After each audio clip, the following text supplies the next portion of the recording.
Perfect. Well, welcome everyone to this conference. We are sorry we had to reschedule this activity, but here we are and we're continuing celebrating our National Library Week 2022 with the theme Connect to Your Library. Here we promote the idea that libraries are places to get connected to the technology by using broadband, computers, and other resources. So that's why we have today with us Professor Yaganina Alvarez, that she's going to be talking to us about how to build your online identity as a researcher. Thank you, Yaganina, for this opportunity for our English speakers. So I'll leave you to the activity, okay? Fantastic. Thank you very much, Anitza. And again, thank you very much for sharing this time as we celebrate the National Library Week.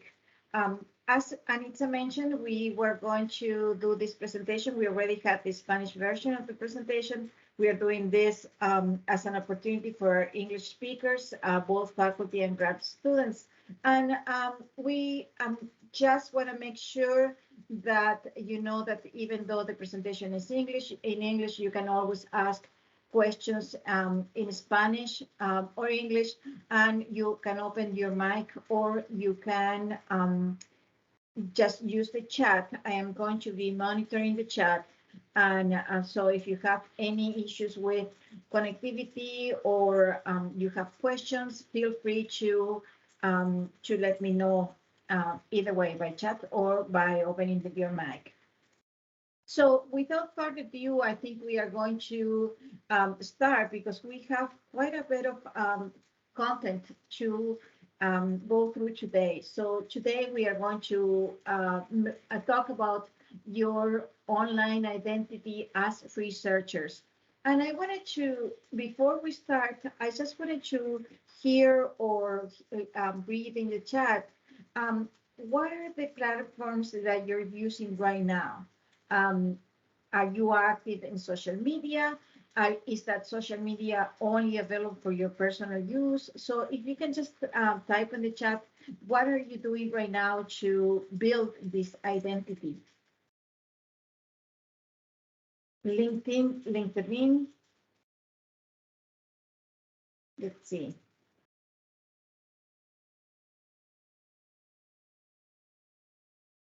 Not at all. Perfect. This is great because then, thank you, Luis. Faculty usually are the last ones to jump into this new arena that we have to navigate and we have to insert ourselves, not only as a personal use, and we can take that decision as a personal, as a person to use or not to use these platforms. But now agencies are asking us to really go out to the world. US job, perfect.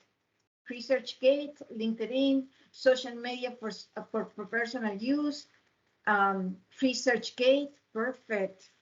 That is absolutely fantastic. So let's what we are going to do is we are going to go through some of the platforms that we have available and some suggestions of how to make better use of that of those platforms. So this is within the context of all the services that we provide in the week. So make sure that you follow us in social media, Twitter, LinkedIn, or Facebook, and you will find out a little bit more about all these services that we have available for you. So today we are going to be talking about increasing your visibility for research. We are going to be talking about providing how to amplify your contact with other researchers, how to facilitate contributions, and how to improve our metrics as authors or as researchers. So we have a full agenda, so let's move on to, that is why we are doing this, and we are going to try to cover all those topics in today's presentation.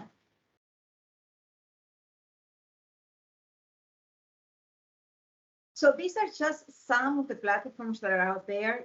You saw some in the chat. that are not included here. And this is uh, a world that is moving on constantly. So we have to learn and relearn some of these tools and some of these platforms that are really reproducing it daily, and every day we can learn a new one. So how can we move through all these not only platforms, but what do they do? Why some are more important than others? So this is just a quick introduction to this new world of building a profile as a researcher. So some of you already mentioned the platforms. I'm going to start with one that is very popular among academics, Researchgate. This is a platform that is built for collaboration and sharing. It used to be free. Now it has some cost associated with it. So it helps you look for jobs, answer questions, get in touch with faculties around the world, links to different profiles. So it allows you to connect with other researchers or colleagues. Another one that is very, very popular, we didn't have this in the chat just now, but academia.edu, this is one of the platforms I was very active on when it came up, but they privatized it and now it's a subscription-based platform. I don't like companies to make profits out of my documentation on my profiles. So I have not personally, I decided that this is something that I will not support, but it's extremely popular in academia to have a profile here. Usually you can share your papers, you can connect with grad students or alumni from different institutions. You can upload or download your papers, so you can put a copy there. You have to be extremely careful about this because you need to have the rights in order to share this information with others. So you need to make sure that you have that ability to share and you have the rights of sharing that information with other people. But it allows you, the platform is very easy, that allows you to move the documents, keep track of who is getting copies of your documents. So it's very useful in that sense. So again, it links automatically to your profiles, and this is something that is been happening more and more. We have more platforms that allow us to link between these platforms. Again, if you have any questions, please stop me and ask me to make sure that we have an opportunity to answer all your questions.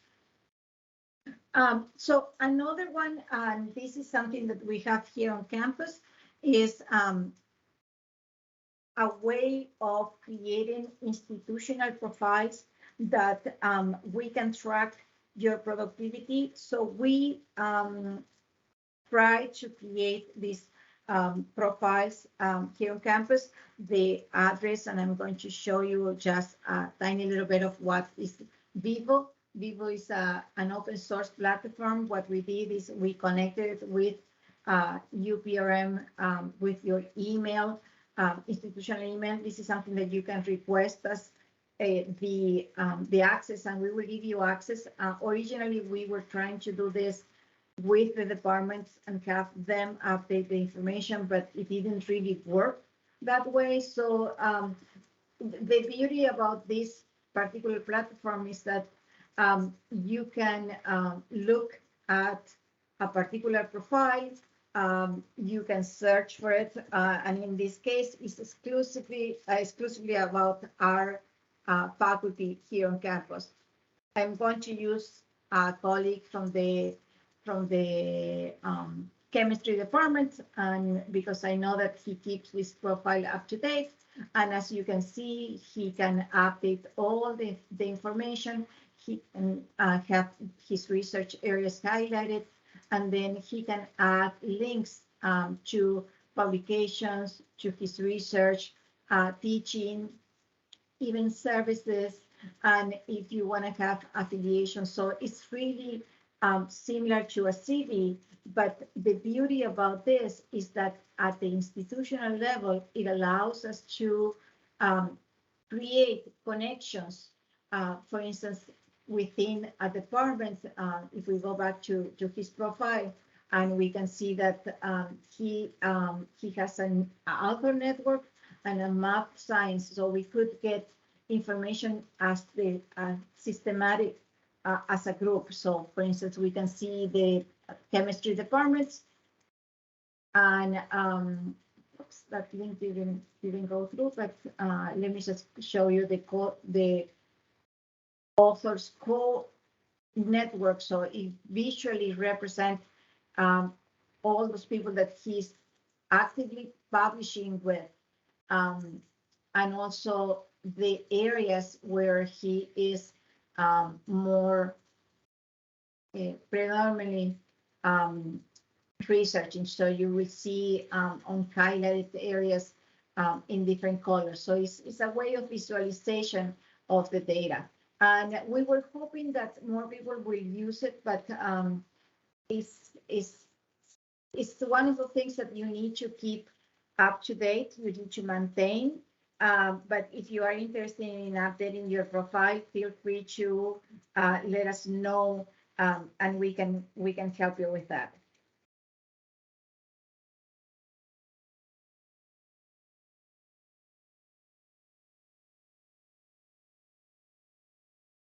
So it's truly a useful tool, not only for the individual, but also for the institution. Another popular tool is Mendeley. And you may have used Mendeley for your reference and your citations. And I just want to make sure that that if you have not used it, make an account. And this is one of the most wonderful reference managers. It integrates very well with Word, LaTeX, and other uh, productivity tools. So the Mendeley has moved away from only being a reference manager to a research network. So what do we mean with that? Researchers, students, authors can go in, create their account, but also create a profile within Mendeley. And you can connect with other researchers. You can find references. You can link your references and include them in groups and collaborate with groups. But the other thing that is happening is Mendeley also was purchased, and in this case, Mendeley was purchased by Elsevier, and as part of that taking over of Elsevier, what is happening is that there is a whole a new movement of sharing data within the platform. So you may submit an article in one of the journals in Elsevier, and that article will request that or will suggest to upload your data set associated with that particular article to Mendeley. So not only you have references, not only you can find references or can connect with colleagues, but now is a repository for data sets related to journal articles. So again, you can have your profile, you can upload your own references, you can track the citations of your own work, but also you can collaborate within that platform.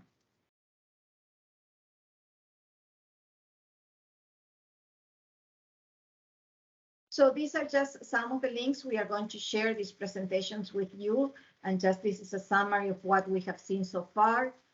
Again, these are academic platforms to share information, to collaborate with colleagues, to look for information, to get questions answered.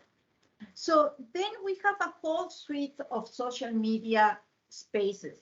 And these social media spaces in general, they are used by the general public. So we can develop our own profile, we can share our own thoughts, our experiences, what we had for dinner last night, or who are we sharing that dinner with. And so it's more, if we have an event, we can promote that event, we can add announcements. But uh, it has moved beyond that personal experience. Now you can have groups and you can have pages. And those groups and those pages, if you have a research group or you are part of the research group, or you are going to start a new uh, collaboration or a new project, you can always create that presence there for that particular research group or that project. Twitter is usually very quick. Um, is immediate. They are snippet of information. They are not extensive, so you have a limited number of characters to post there. But you can always refer to a page where you have a longer um, document or something that is a little bit more expensive. And this is just a quick way to connect and to shape what others are thinking about a particular topic. So it's a way of bringing your research to a global discussion, a global arena. So you are expanding your network to a much broader audience. And also you are expanding to a non-academic environment, your research, your ideas, your findings. So Facebook, Twitter, are just two of all the social media platforms you can use um, for your presence, your online presence. And LinkedIn was one that was mentioned in the original question. This one, again, is something that has moved really beyond the original purpose of the platform, and it has gone, sorry about that. I was trying to move the screen. So it has moved away from just being a career management tool to incorporate a lot more. And so you can search for jobs, you can search for internship opportunities, you can develop collaboration or strategic connections. You can develop your CV. You can follow organizations or share your work. But also you can really build or connect through these platforms with other researchers around the world. And this one is a platform that took me by surprise. I didn't think that it was going to evolve in the way that it has done. It's quite interesting. And let me just show you. I do have a profile. I am not extremely active on this profile. Can you see the screen? Let me just know by chat.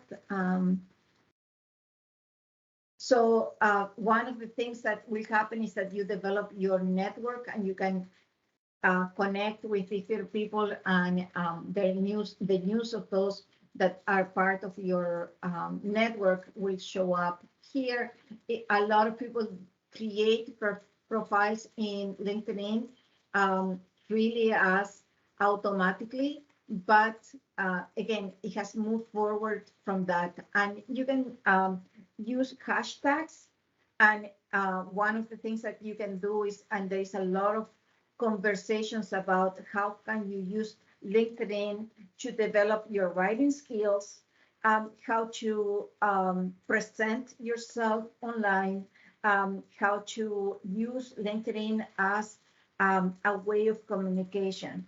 Um, agencies such as NSF, such as the National Endowment for the Humanities, such as the National Institute of Health, are using a lot this platform to find out about what are people doing with their funding, with their research. So, for instance, NSF has a hashtag, and they ask to use hashtag NSF or hashtag NSF funded for activities and for let me just do NSF and then we can do NSF funded. So you will find out a lot of things that are happening with the hashtag NSF up. If I could type it correctly, that will be much more productive. So you can see that there is a lot of people using this tag and share their research and their activities with this particular hashtag. So NSF funded is one that NSF is asking people to use when they do activities. And this way, NSF can track what is happening with their projects. So you can see that there's a lot of universities that are using it, not only to share findings, but you will see that sometimes people are sharing ideas, they are sharing findings, they are sharing new projects, and truly, I think this platform has moved away quite a bit from what was originally intended. Is there a question? Oh, thank you, Alba. Yes, thank you for the comment. As social spaces are also great for finding opportunities, and I think that is something that I have not mentioned so far, and I think is great for both for grad students and faculty. Looking for opportunity, finding opportunities sometimes can be challenging, and yes, Twitter and LinkedIn are great platforms for that. So fantastic. Thank you very much for that comment. I wanted to mention also that the other way that you can use LinkedIn is to find research related to your areas. For instance, this is really a broader terms, but you can look for the hashtag that is closer to your area, and you can really find a lot of really cool stuff just by using those hashtags. So I hope that you take a new look to LinkedIn and start developing your profile. We are trying to use these tools for our new projects, and I'm going to show you some of those examples in just a little bit. So again, beyond finding a job, beyond a CV builder, now LinkedIn allows all this connectivity to be happening. For faculty, a really cool use of LinkedIn is to keep track of their students. So our students are here for a little bit, they graduate, they may go to grad school in different parts of the world, they may, for international students, they may go back to their countries, and you want to know what is happening to those students. Usually agencies, when they provide findings for research, they say, okay, find a way to track your students' productivity, find a way to keep in track with those students. And this is a great way to really connect with those students and see what they are doing now, what they are publishing. Are they moving on to postdoc positions? Are they moving on to positions in academia, or are they working in the industry? So that is a way to keep track of all these impact that our work is doing in others. So again, great platform. It surprised me because I thought it was just for TV, but it has evolved beautifully. So you probably by now are kind of saying, how do I keep track of all this? How do I build profiles and build uh, an identity in all these platforms? We just recently got a grant, and we are probably in the same stage that you are right now, saying, okay, what do we use? What do I use for my group, for my research group? What do I do for my projects? So there are two platforms. The first one is it allows two or three administration of two or three platforms in for free. And if you want to add more platforms, is you have to pay for it. But it's a great way of Hootsuite, for instance, will allow you to post in Facebook and Twitter at the same time. So you can share the same graphic or the same information in both platforms. However, sometimes you need to evaluate if this is the best way to do this sharing of information, because both Facebook and Twitter will use different ways to link with, for instance, organizations. Facebook, you will use an ad and the name or tag for that group. For instance, if I am posting something for Greek and I want to tag the grad school, I need to use the ad that the Office of Grad Studies. While in Twitter, I will use a hashtag and I will connect that way. But it's a saving time mechanism. You post at both platforms at the same time. The other one that I just recently discovered, because one of our undergrad uses this, and she suggested for us to use this one, is Linktree, and that one, it provides like a page where you link to the different sites from that one single space. So let me just show you for very quickly how to use what this looks like. And basically it allows you to, again, like a linking all these different platforms, and you can create your own name. So branding is extremely important. You can link all your profiles in all these different sites that we have been talking about. And so it will, they do collect, if you want to advance features like the statistics, you will need to have a subscription, but it allows you a lot of these connections for free. So you don't have to worry about that. Let me just show you an example of this. And again, this is something that a new project that we have here at the library in collaboration with the English department. We are creating an oral history lab at the library. And you can see that it allows you to link from this presence of the oral history lab. We can go to Facebook or Twitter, Instagram, YouTube. And for instance, in this case, we have an activity, and that activity has a registration, so we can quickly send our visitors to that page without a lot of work. So this is kind of what social media and academic platforms allows us to do. So we are moving from one to another with this platform, and I think it's a great way to keep track of what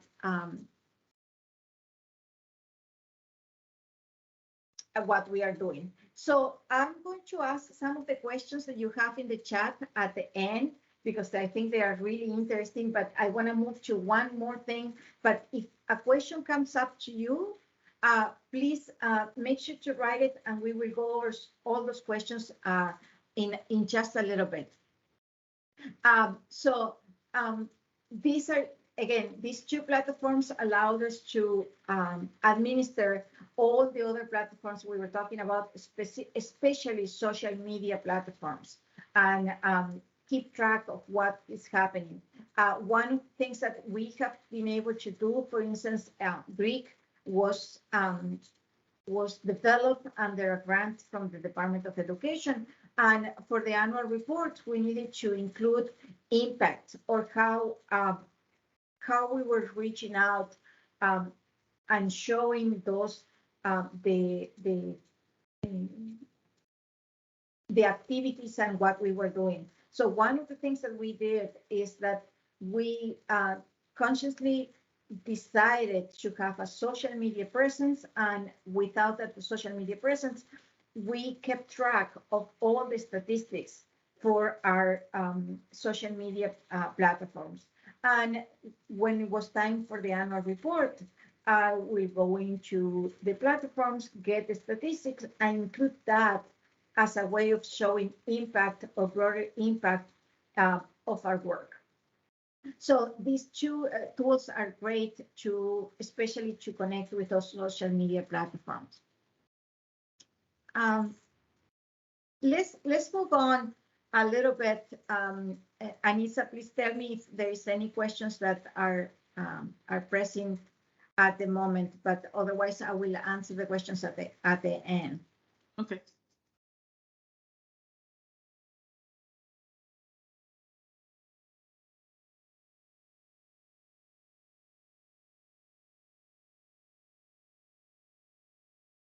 So let's move on to really, as academic, what are we expecting, or as an institution, what we are expecting with this this whole new world.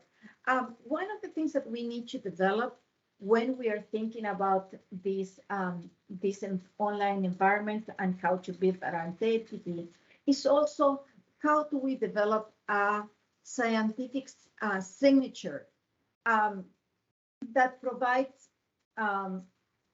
a unique way of looking at ourselves as researchers, but also at our institution. So this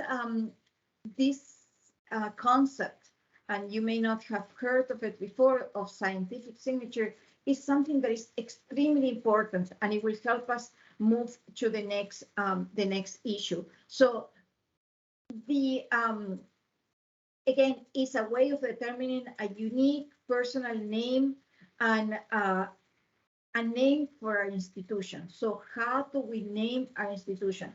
So if you think about UPR, the University of Puerto Rico has all these campuses, UPRM, also known as RUM, also known as Recinto Universitario de Mayagüez. So how we can truly build that unique signature, so when somebody is looking for us or is looking to collaborate with us, he can find the broader aspect of our research, all the different areas, from engineering to agricultural sciences to social sciences to the art to the humanities. So this idea of collecting or unifying our signature is quite important and will help us for next step. It also helps us finding our publications. It helps us collecting the bibliographic data for that publication in different databases or search engines.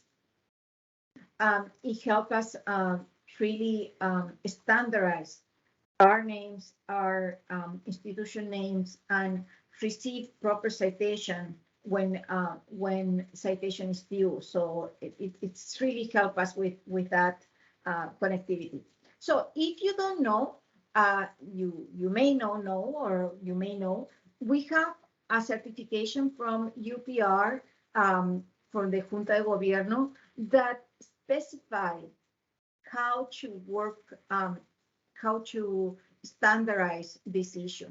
So the certification came up last year, and basically what it recommends is that every single faculty, researcher, grad students creates this unique, a unique identifier. So it helps track publications for that particular, for that individual, but also how to name our institution in a standard and a proper way. So in that way, what the certification indicates is that the University of Puerto Rico will be named University of Puerto Rico at the different campuses. So in our case, will be University of Puerto Rico at Mayagüez, or in Spanish, Universidad de Puerto Rico and the city where that campus resides. So this is, again, a way of trying to come up with a standardized ways of eliminating the comma, the at, the Mayagüez campus. So in theory, we should be using this form every time that we publish something. So whenever we publish something, our identity, institutional identity, should be included as University of Puerto Rico at Mayagüez, not Mayagüez campus, just at Mayagüez, the city. So I hope that after this presentation, today's presentations, we can truly collect all this information, and we hope that you will be able to develop this presence or online presence, and we can track your progress. So you will get an email from us asking if you have done some of the things that we are going to do in the next few minutes. So where do we start? Where we start with all this? We recommend 5 easy steps. So the first is what the certification say.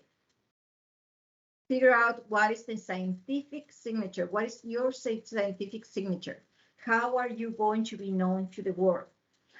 Second is to outline your experience. So keep up that resume and have it in an electronic form. Third, and we are going to talk about this, is to get a unique identifier. None of the platforms that we talked so far or we described provides a unique identifier. They are just platforms where you can have different names, you can have different emails. So it's not a unique way to identify you as researcher. The fourth step, and this is, I think, the most important one, is select what platforms you are going to be using. Make a conscientious decision of where do you want to share your information, and stick to it. Make a plan and stick to it. And finally, make sure your record is updated frequently. Every time you do a presentation, every time you do a poster session, every time that you submit an article. So it's important that you make a plan. And this is a plan you can decide before going online. And you already have some ideas, and I will give you some other platforms now. And you can say, I'm going to concentrate in these two, and everything else is not relevant for me, or I cannot handle all these platforms. And it's okay to say that too.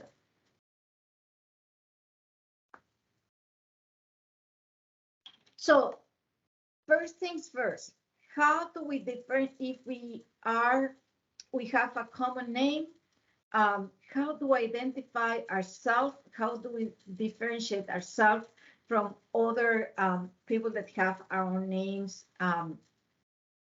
Juan Lopez, or here in Puerto Rico, Luis Mendez, there is a bunch of them. So common names So how do we make our name unique? How our identity to be unique?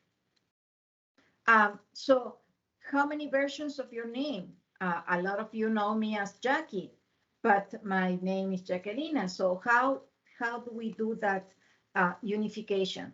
So there are three or four main places where you are going to be getting that identifier. That was the second step. And basically an identifier is to uh, provide some sort of a standardization and a unique way to find you. For instance, you have a social security, that social security is unique to you. And that is basically what we are doing with this, is identifying you with a unique code as a researcher. So it allows to create again this ID and include it in papers and publications, include a QR code. So it helps expand the way that people find you, and it also helps with the correct attribution. So if somebody has to cite you, they will know how to do it properly.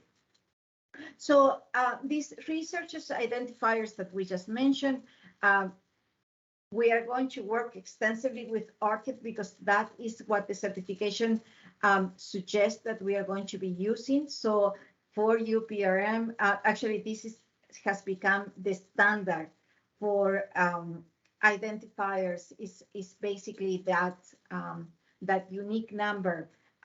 Orchid ID has become the standard and is asked in a lot of the grants.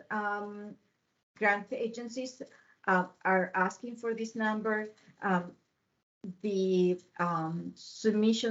paper submission forms in publisher houses are asking for your Orchid ID. So it's really good if you can create it, and I will go extensively on this in just a minute. So another one is Google Scholar. It's the beauty about Google Scholar is that really you can connect with the world through this specific identifier. And then we have the unique identifier from Elsevier. And when you do a publication there, they create a profile for you and uses Orchid to update their profile. So if you have an Orchid ID, you will be able to automatically update your Scopus or your Elsevier profile. But it's something that is automatically created when you publish something with Elsevier. And again, it's one of the big publishing houses, so it's important to know about it. Researcher ID is Web of Science, that this has been the place for finding citation information in terms of the H index in the I index, and we can go in detail about that. Also, Orchid Compliance. So Orchid again connects with these platforms and allow you to update your Web of Science ID, your profile automatically through the information that you have in Orchid ID. So just to give you a very, I know that I'm giving quite a bit of information, but just to give you a summary, we have all the social media platforms, the academic platforms to share. We have these researcher IDs, but there are different brands within. There's different kinds within this. So Web of Science, or the researcher ID, and the Scopus ID or the Elsevier ID are really authors identifiers. when we go on to researcher, a way to identify your researcher, as a researcher, the only platform that we can talk about is Orchid. So Orchid identified you as researcher, um, Scopus and Web of Science identified you as authors. So you create an author profile, but it's not really a researcher profile. For that, we need to use Orchid. And so it's a way to share all this research, all your knowledge and what is happening in your professional environment. Um, in my case, this is something that I decided, even though I have Researchgate and I have academia, really I decided that I was going to update my Orchid and my Google Scholar. I'm not updating Researchgate anymore, and I'm not even participating in academia. But with the Orchid, I can automatically go into Google Scholar. It will go automatically to Google Scholar. So actually, I am only updating Orchid. And Google Scholar, I am just accepting and verifying the records, and it automatically populates that record with the ORCID information. I just want to make sure that there are no questions related to this topic, because it's extremely important that we understand what the difference between these different platforms. So any questions about author identifiers and research identifier and scientific signature for that matter? I don't see any questions in the chat so far. So I'm going to move on, and then I will open the floor for questions and comments. So in my personal case, my decision was update Orchid ID and then have a profile in Google Scholar and make sure that that is up to date in these connections. And I will tell you why I did that. I made that decision. So this is my Google Scholar profile, and again, it comes out automatically in your email, an email saying you have a new publication. Do you want to update? Do you want to add this? So if I updated Orchid, it will show up in my email, and it will go into my Google Scholar profile and say, yes, this is my publication. I will update it. So automatically it saves a lot of time. So following those steps that we talked at the beginning, before you go online, make sure that you exercise or do an exercise where you define yourself as a researcher. What are the different ways of representing your name? There are journals that will only ask for first name, initial first name, initial, middle name, last name. Others will allow for complete first name. As I mentioned before, I have a nickname, and a lot of people know me by that nickname. So how do I want to present myself in that online environment? How much do we want to share in terms of all these different versions of myself? And how do I see myself? Do I see myself as a researcher, as an author, as a librarian, as attached to a particular organization, UPRM, Room, CEP, Greek? So all these different hats that we have, not only currently, but over time. How do we want to represent it, and how do we want to link to all those organizations? So this is something that we can do before going online. We can do it in paper. We can do it truly in a piece of paper or in a sticky note, to think about this. The important thing is to think about these issues. So just as an example, and I know this this faculty here. We have in the world so many Luis Suarez, and many of you may know the soccer player. They're a very well-known faculty at California Irvine, and we have our own Luis Suarez here. So how do we differentiate these three personalities or these three individuals, and how do we know that the Luis Suarez that I'm looking for, do I want to connect, or that I need to find an article from, is the correct one? So this is just a way of thinking this complex issue of identity in the online environment. So as I mentioned, the certification from last year not only sets the names of the institution, but also requires that each faculty has its own Orchid ID. And also, we hope that grad students will start developing their own online presence, and that they will start with getting this Orchid ID. This is a registry. It's created by researchers for researchers. So it's truly unique. And as I said before, it gives you something like a social security in the research environment. And it provides that unique identifier to find your place in the ecosystem.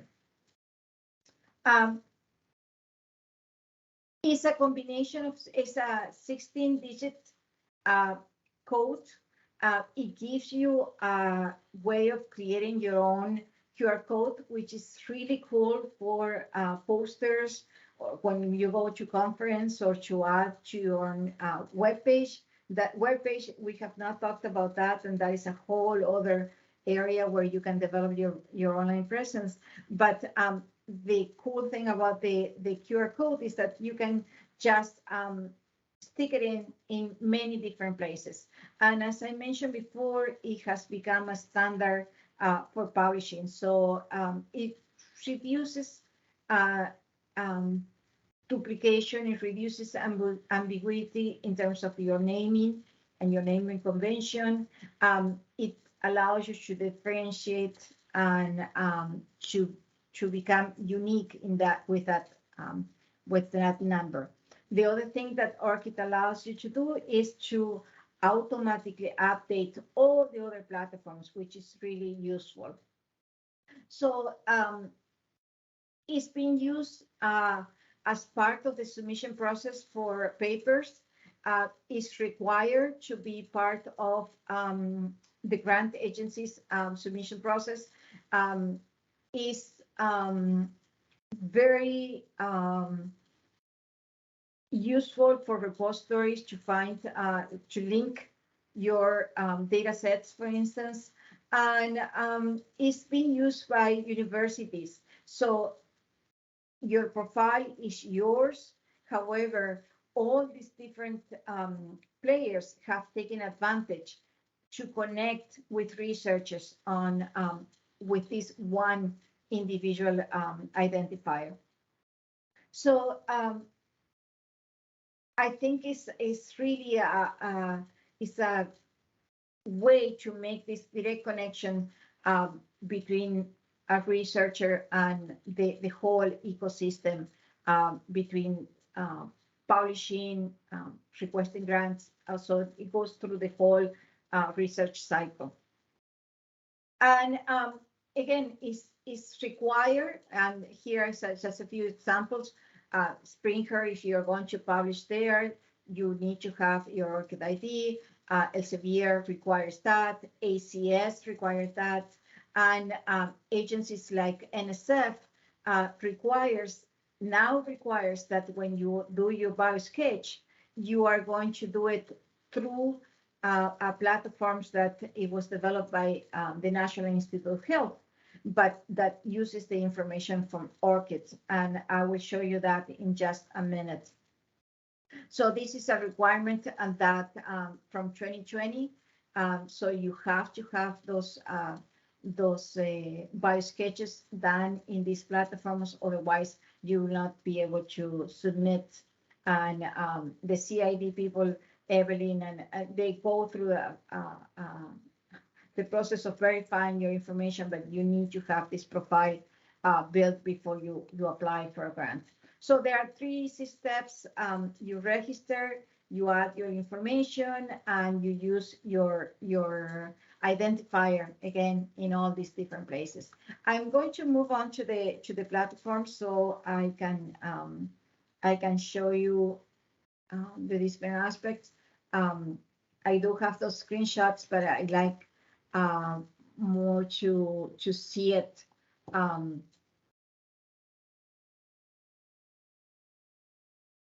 let me see if I have my information here. I already have my profile, so I cannot show you how to start because I already created, and it's one by individual. But this is the platforms. You basically you can decide what email you're going to create your account with. It generates the number, and this is the number you're going to be using. And here's where it gets interesting. You can add information. All the fields are editable, and then you can decide what are you going to make public and what is not going to be public. So what is going to be, so there are 3 levels of disseminating the information. Things that are totally, or providing access. Things that are totally open, that anybody will be able to see it. Things that are going to be visible only to those people that you have named as trusted. So I can trust a colleague or another person to with that information, and those aspects that I don't want them to become public. They are going to be public. So you can see that those levels in these 3 reflected in these colors. You can say, okay, this is my institutional email. I want that email to appear everywhere, but I also have a personal account, and I want that personal account information to appear only to those people that I consider trusted. So this information is going to be added only to those trusted organizations. And I can add, for instance, another email that, I can add on another email that I will change it to be private, and it's only available to me. And basically that is the way that that we can reflect these 3 levels, with the green available to everybody, the yellow transparent, and the red is only to me. I think there was a mic that was open, and I was wondering if there is a question.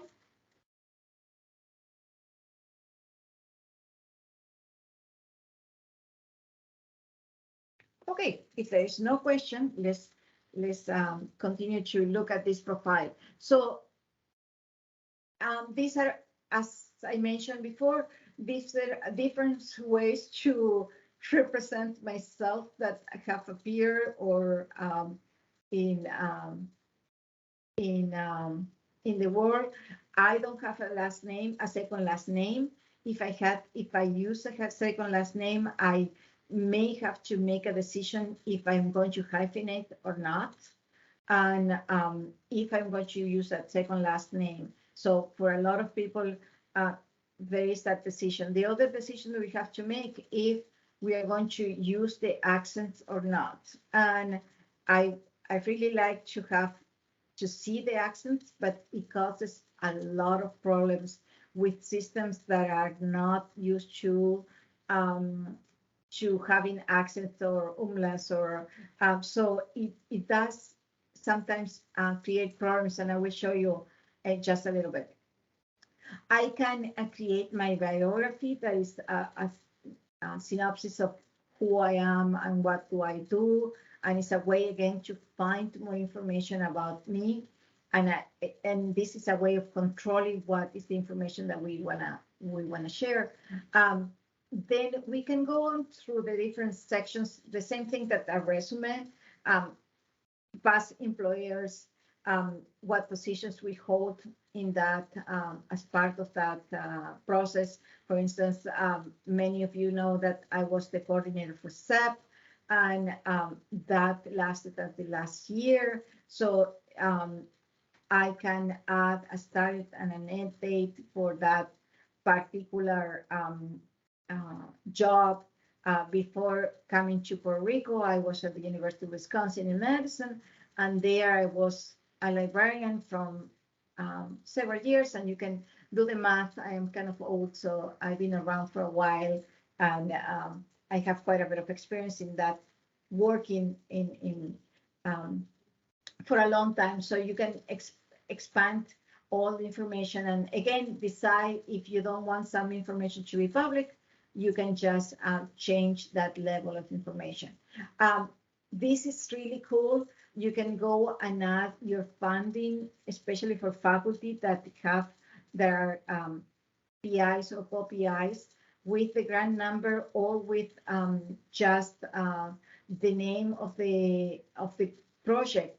You can add that information. For instance, this is a project that we recently obtained funding, but you basically can go and search, or you can add manually. And this connects with a lot of funding agencies, and you will be able to search and add the information automatically to your page. Once that you add the information here, your other profiles will pick up this information, and the next day you will get an email saying, hey, you have a new project. Do you want to add it to your Google profile? And it comes up regularly in your email. So finding opportunities, then so projects that were funded by other agencies, then you can have your works, and your works could be articles, they could be poster presentations, they could be invited guest speakers. And the cool thing is that you have different ways of adding that information. One is to add the DOI, and it will collect the information.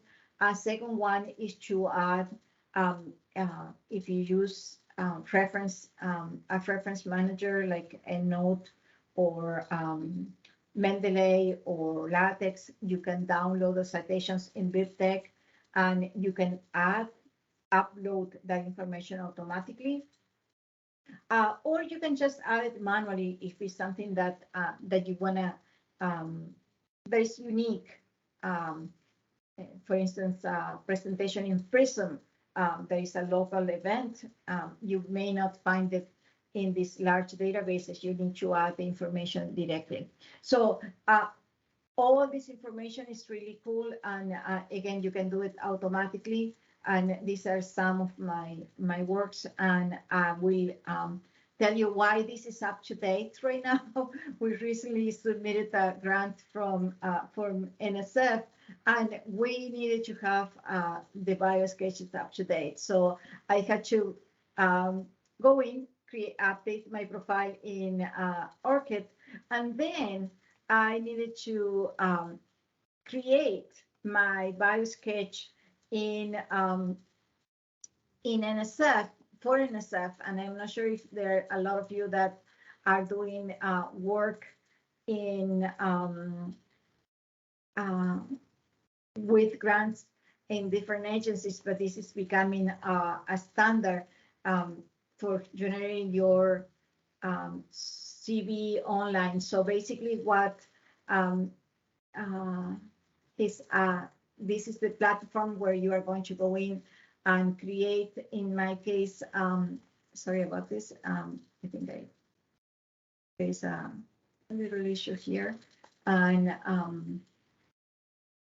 this is what I was mentioning, the BioSketch information that NSF is providing, and somehow is not allowing me to. Something is happening here. So let me just show you the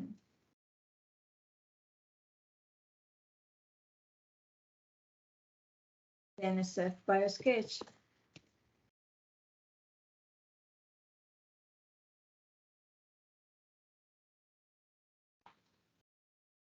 And again, this is requirement right now. So no, it's not allowing me to go in. Let me just see if I can quickly access something.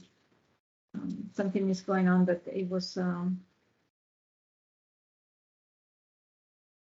working just now, but it seems that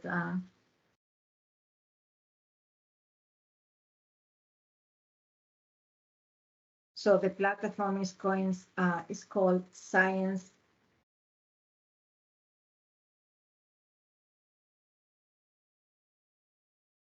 Let me see if I allow me to do this here. So basically, here's the platform. If I'm going to be submitted for NSF, I'm going to go into this section. If you're going to go into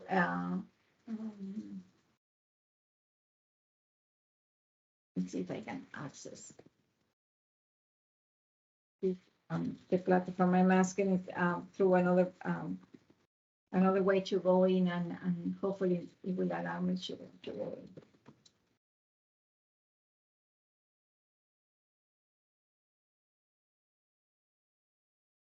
And again, if you are, yeah, I forgot I don't remember my user. I don't have it automatically. So I'm not going to be able to show you, but basically what's happening is in order to create that BioSketch, you need to go in, access it, and then generate the BioSketch that you will submit to research to the grant. So very important to keep that profile up to date, and that is what we hope that you are going to be doing from now on.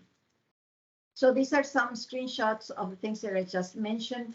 This is the example of once that you get something updated, you will get the email in your institutional account or any account that you put in, saying that you have new profiles, and it will update that record. The same thing will happen with Google Scholar. If you update your profile in Orchid, it will go in and tell you that you can you have articles to update. And the cool thing that is it allows you to track your citations and your records of how many times your work was cited. So again, amplifying your impact and knowing what impact is your research making to the world. I know that I covered quite a bit, and I want to make sure that we can take a little bit of time to answer questions, those questions that you had on the chat. So let me just quickly go into the chat and read some of those questions and see. Yeah. While I'm doing this, if somebody has a question and want to open their mic, please make sure that to do that. And I have the comment from Alba about Twitter that I mentioned it. Great comment about using Twitter to find funding for your research. So there is a question about how can we include our current research in LinkedIn, and let me see if I can answer that. And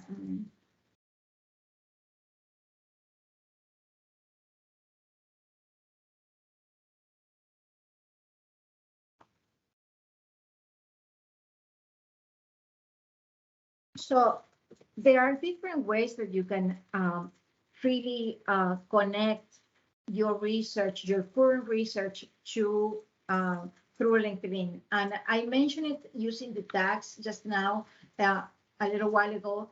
But let me just remember Rodolfo that I mentioned that he's a faculty here. He's very active also in LinkedIn. And if you look at his example, within activity, for instance, he's updating about what is happening in his research. And you can see that there is a little graphic, and you can use Canva to create these graphics, and he uses the hashtags. So there are other people that are using, for instance, every time that you publish something, you will put in the link to that publication or the front page of the publication. And so that is another way to put it in. Some researchers are using the platform to give snippets of their research findings. And let me see if I can find an example, quickly an example of that. Let's see, for instance, this is a current research, and you can see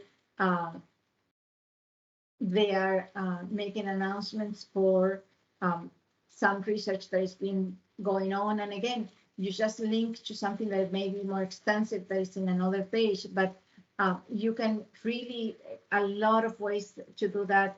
You can share photos of your students in the lab. You can, again, not give a lot of information about findings, but give a snippet about something cool that you discover in your lab. You don't want to, you cannot provide a lot of information if you are going to be protecting that research work, but you can give a snippet of what is happening in your research or your research lab through LinkedIn. That helps, Shami?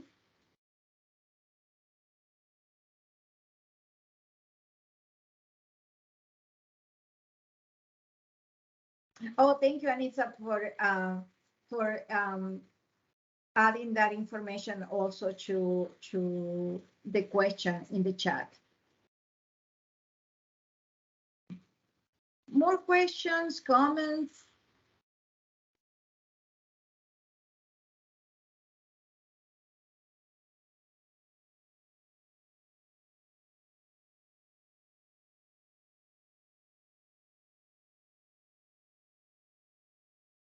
I think we have a very shy group today.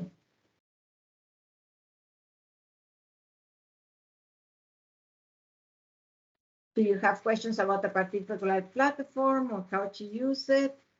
Again, the idea is to expand the impact of to expand your visibility, try to measure the impact, try to come up with ways to relate with other research or other researches that are going on in the world.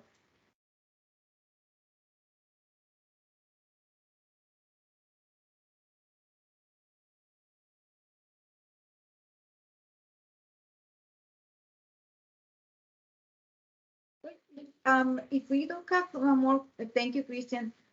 If we don't have more questions or comments, we could provide the link to the evaluation. Remember that for accreditation for set hours, you always need to have to fill out the form. And I think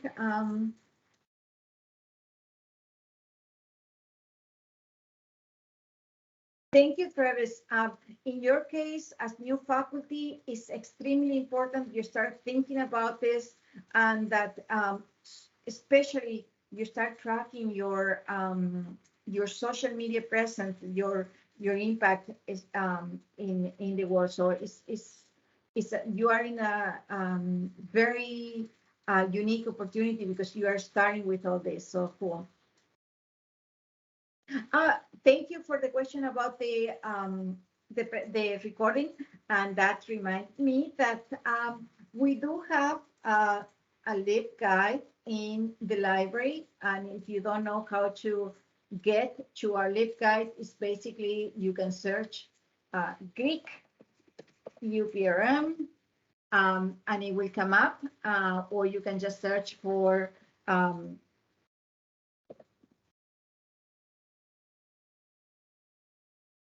and we have all these guides that can help you with this process. So if you go to our Research Guides or Research Help, you can go in and we have one that is called Orchid and or identifiers, and we are going to have an English version soon. So you can see in that section there is information about how to obtain the Orchid ID, their quick information for researchers, for authors, and there is a section of presentations. And here's where we are going to be adding the link to the recording. So you are going to see that that recording in a few days that is going to show up there. So feel free to access it and or sharing with others. The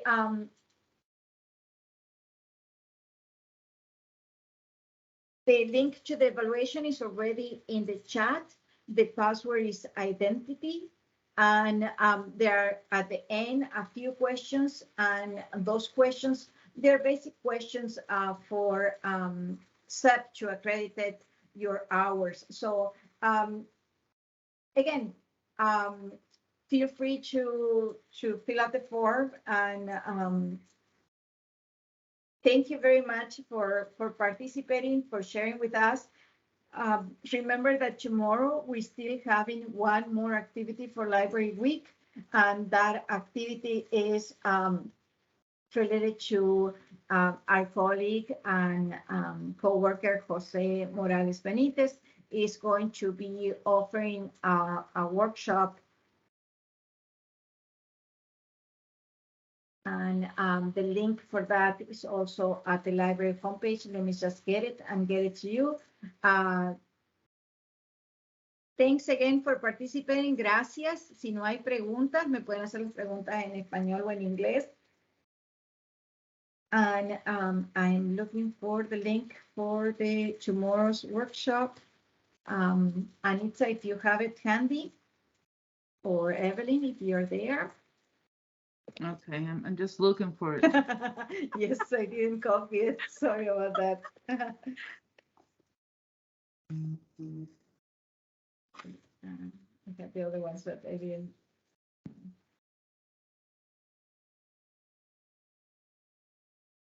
So,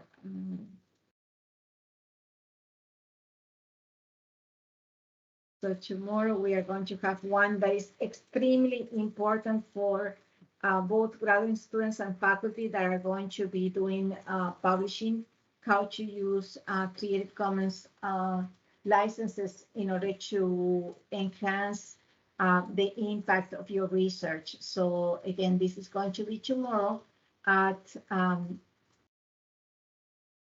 10 a.m. I'm just getting the link for all the activities. Perfect. Just going to paste it right now. Thank you. Thank you. And you can register for this. We still have spaces available.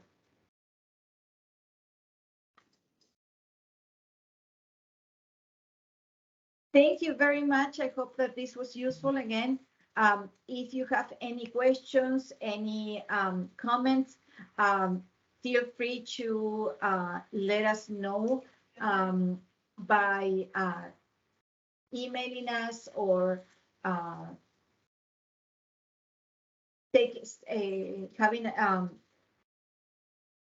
doing an appointment with us. And you can find us here in the Greek website in the section that say bibliotecarios or librarians, and you can see our lovely faces and friendly faces, and you can schedule an appointment with any of us, and we can help you through this process. Our graduate facilitators also can help you with if you want to have that bio in English and you need help with writing, feel free to make an appointment with them to help you through that process. Thank you. Thank you for participating. Thank you for joining us and helping us celebrate the library week that has become the library month due to apagones and all sorts of interesting things that are happening. So thank you very much. Thank you for sharing your time with us. And again, if you have any questions, just let us know. Thank you, Travis. Nice to see you here. Thank you, Luis, also for, gracias, Luis. Gracias, Cristian.